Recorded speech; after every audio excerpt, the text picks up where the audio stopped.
खूप दिवसांनी लिहिलंय मनातलं, जेव्हा आपल्यालाच आपली किंमत कळते. आपण कोणाला तरी खूप महत्त्व देतो. त्यांना मनापासून जपतो. कारण आपल्याला वाटतं, की ती व्यक्ती डिझर्व्हिंग आहे. पण आपण आपला वेळ, आपली ऊर्जा, आपलं प्रेम त्यांच्यावर खर्च करतो, या अपेक्षेने, की त्यांना त्याची जाणीव आहे. पण त्रास तेव्हा सुरू होतो, जेव्हा आपल्याला कळतं, की समोरून तसा परतावा मिळत नाहीये. त्याच्या निम्मी सुद्धा किंमत आपल्याला मिळत नाहीये. आणि हेच दुर्लक्षित जाणवणं हळू-हळू आपल्याला आतून पोखरू लागतं. हे असं वारंवार होणं तुमच्या मेंटल हेल्थसाठी अजिबात चांगलं नाहीये. तुमची मनःशांती ही कोणाच्याही व्हॅलिडेशनवर अवलंबून नसावी. आणि जर तुम्हाला वाटत असेल, की तुम्ही दिलेली किंमत समोरच्याला समजत नाहीये, तर तिथे तुमची ऊर्जा खर्च करणं थांबवा. स्वतःचा अभ्यास करा.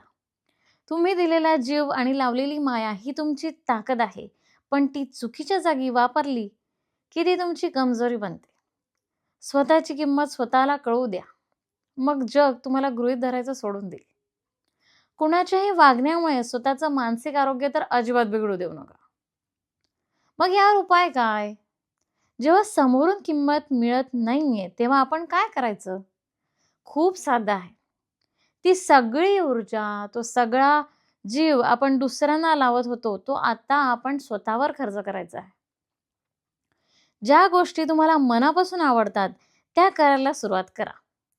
तुम्ही जेव्हा एखादी आवडती गोष्टी करता, मग ते गाणं गाणं असो, फिरणं असो किंवा तुमचं करिअर असो, तेव्हा तुम्हाला कोणाच्याही मान्यतेची गरज उरत नाही. तुमची कामं, तुमची प्रगती, तुमचा आनंद सेल्फ व्हॅल्यू देऊन जातो. स्वतःच्या छंदामुळे स्वतःला हरवून बघा. तिथे तुम्हाला मिळणारा आनंद हा कोणावरही अवलंबून नसतो. आणि गंमत माहिती काय?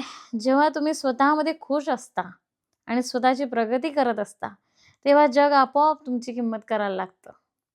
दुसऱ्यांच्या नजरेत व्हॅल्यू शोधण्यापेक्षा स्वतःच्या नजरेत वर्थ निर्माण करा. ते जास्त सुखद असतं.